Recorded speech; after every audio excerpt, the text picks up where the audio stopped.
Hello दोस्तों, welcome back to the channel Sasti Study Point. और आप सभी के समक्ष में एक बार फिर से हाजिर हूँ ये टॉप 10 क्वेश्चन लेकर।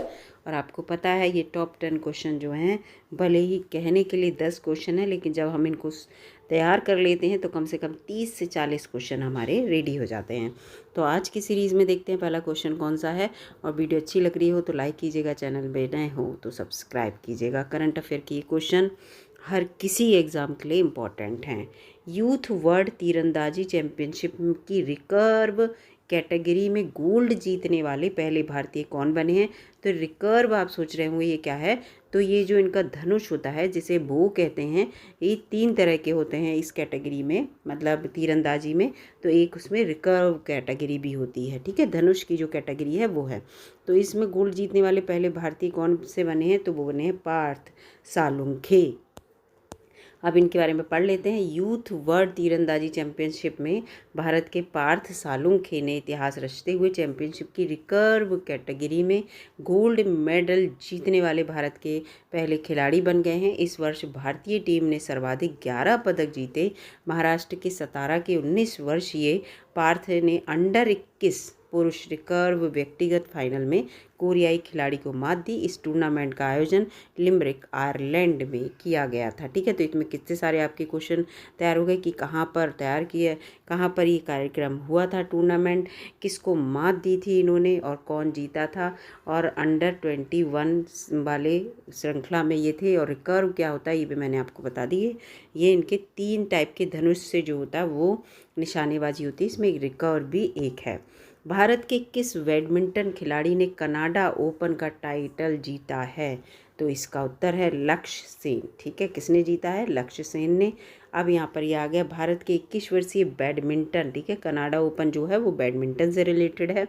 खिलाड़ी लक्ष्य सेन ने कनाडा ओपन का टाइटल अपने नाम कर लिया है। इस साल का ये उनका पहला खिताब है।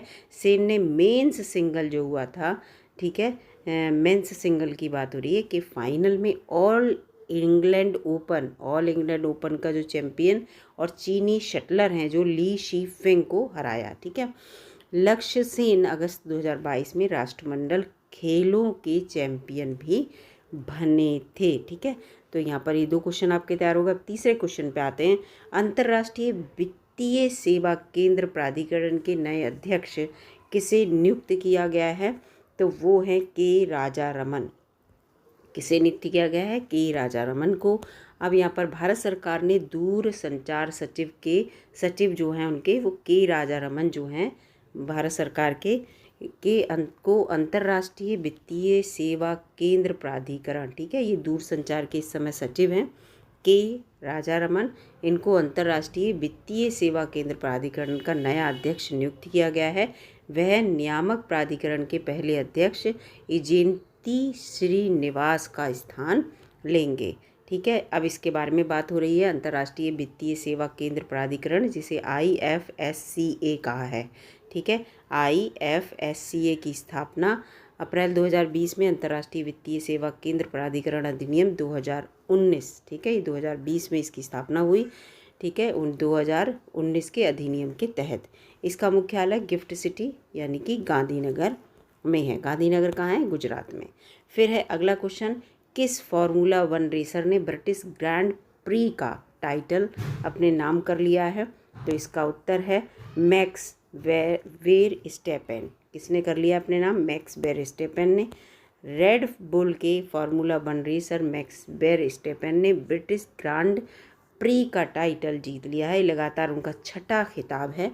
वहीं मैकलेरन ने लैंडो नॉरिस, जो मैकलेरन के हैं लैंडो नॉरिस, ये दूसरे स्थान पर रहे। मर्सिडीज़ के लुइस हैमिल्टन है, ये तीसरे स्थान पर रहे, ठीक है। तो ये जो फार्मूला 1 रेस है तो ये इनकी गाड़ियों के नाम है, ठीक है।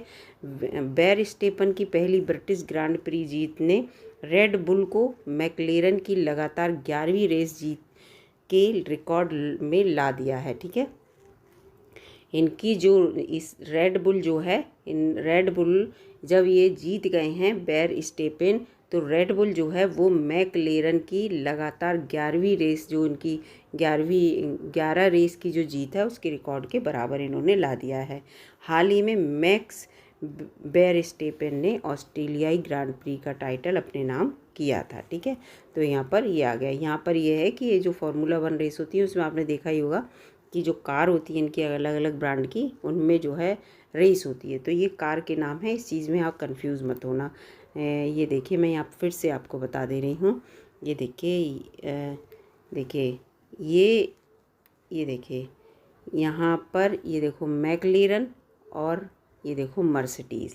ठीक है, ये दोनों जो हैं वो क्या हैं, कार हैं, और एक रेड बुल। ये तो यहाँ पर ये तीनों कारें हैं, और रेड बुल का ये बता रहे हैं कि रेड बुल जो है वो इसके मैक्लेरन के बराबर हो गई है। यहाँ पर ये चीज़ बताई है। अगला है, भारत की G20 अध्यक्षता के तहत तीसरी trade and investment working group की बैठक कहाँ आयोजित की जा रही है? तो ये इंपॉर्टेंट है, केवड़िया में आयोजित की जा रही है। केवड़िया आपको कहाँ पे है? गुजरात में है। तो गुजरात की एक जगह है केवड़िया, इसको याद रखिएगा। यहाँ पर आयोजित हो रही है G20 की अध्यक्षता के हिस्से के रूप में तीसरी trade and investment working group की बैठक केवड़िया में आयोजित की जा रही है। इन 3 दिवसीय बैठक में G20 देशों के 75 में से अधिक 75 से भी अधिक अंतर्राष्ट्रीय प्रतिनिधि हिस्सा ले रहे हैं। गौरतलब है इस वर्ष भारत G20 ग्रुप की अध्यक्षता कर रहा है, तो ये चीज़ आपको पता ही है, बार बार मैं बताती हूँ कि G20 की अध्यक्षता भारत कर रहा है। छठा क्वेश्चन है, भारत के किस एयरपोर्ट पर देश की पहली एलिवेटेड क्रॉस टैक्सीवे सर्विस जो है वो शुरू हो रही है? तो ये इंदिरा गांधी इंटरनेशनल एयरपोर्ट है। कहाँ पे है? दिल्ली में। आप सभी को इसका नाम पता होगा। पर देश की पहली एलिवेटेड क्रॉस टैक्सीवे सर्विस शुरुआत हो रही है। इसकी मदद से एयरपोर्ट की परिचालन क्षमता या दक्षता में बढ़ोतरी होगी, साथ ही साथ कार्बन उत्सर्जन को कम करने में भी मदद मिलेगी। ये दोहरी लेन, ये जो ECT सेवा 2.1 किलोमीटर की है। ठीक है, जो एयरपोर्ट के उत्तरी और दक्षिणी एयरफील्ड को कनेक्ट करेगा। उत्तरी और दक्षिणी एयरफील्ड को कनेक्ट करने में ये जो टैक्सी सेवा है ये हेल्प करेगी। एलिवेटेड क्रॉस टैक्सीवे, जिसे इन्होंने ECT कहा है। ठीक है, इसको याद रखना। अगला है 7वां, G20 कल्चर वर्किंग ग्रुप की बैठक का आयोजन किस शहर में किया गया? तो इसका उत्तर है हम्पी। हम्पी कहाँ पे है आप बताइएगा, अभी एकदम हम्पी का आपको पता चलेगा कहाँ पे है। तो हम्पी है कर्नाटक में। हम कर्नाटक के हम्पी में G20 कल्चर वर्किंग ग्रुप की तीसरी बैठक का आयोजन किया जा रहा है। इस बैठक में केंद्रीय संसदीय कार्य तथा कोयला और खान मंत्री प्रहलाद जोशी ने भी भाग लिया। इस बैठक में विभिन्न G20 देशों के अंतर्राष्ट्रीय प्रतिनिधि हिस्सा ले रहे हैं। G20 कल्चर वर्किंग ग्रुप का उद्देश्य लंबानी कढ़ाई पैचवर्क, ठीक है, लंबानी कढ़ाई पैचवर्क की सबसे बड़ी कृति बनाकर Guinness book of world record में जगह बनाना। इस चीज़ को याद रखना, यहाँ पर ये इंपॉर्टेंट है। Guinness book of world record में किसके लिए क्या चीज़ किया जाएगा, क्या काम करने वाले हैं लोग? लंबानी कढ़ाई पैचवर्क की सबसे बड़ी कृति यहाँ पर बनेगी। अगला है, खारची पूजा किस राज्य केंद्र शासित प्रदेश में मनाई जाती है? इंपॉर्टेंट है, इस टाइप के क्वेश्चन आते हैं। तो ये त्रिपुरा में मनाई जाती है। ऐतिहासिक खारची पूजा खैरपुर में, यानी कि त्रिपुरा की जगह है यहाँ पर ये। तो त्रिपुरा में प्रतिष्ठित 14 देवताओं के मंदिर से शुरू हुई थी, और यह आयोजन विभिन्न स्थानों में भक्तों को एक साथ लाया जाता है इसमें, और जो सदियों पुराने रीति रिवाजों और परंपराओं का पुनरुद्धार करने के लिए प्रतीक माने जाते हैं। जब बहुत सारे भक्त एक साथ आते हैं तो पुरानी परंपराएं जो हैं यहाँ पर फिर से जागृत होती हैं। खर्ची पूजा त्रिपुरा में मनाया जाने वाला एक त्यौहार है, और अगरतला में जुलाई और अगस्त में मनाया जाता है। ये त्यौहार त्रिपुरी लोगों के पूर्वज देवता चतुर्दश देवता की पूजा पर केंद्रित है। चतुर्दश का मतलब 14, तो यहाँ पर यही आपको लिखा है 14 देवता, तो चतुर्दश माने 14 देवताओं की पूजा में से एक है। आज का आखिरी सवाल इस वीडियो का, 2023 में Saif south Asian football federation के बारे में बात हो रही है। चैम्पियनशिप की मेज़बानी किस देश ने की है? तो भारत ने की है इसकी, ठीक है, मेज़बानी। ये देखिए यहाँ पे लिखा है south Asian football federation, Saif की फुल फॉर्म।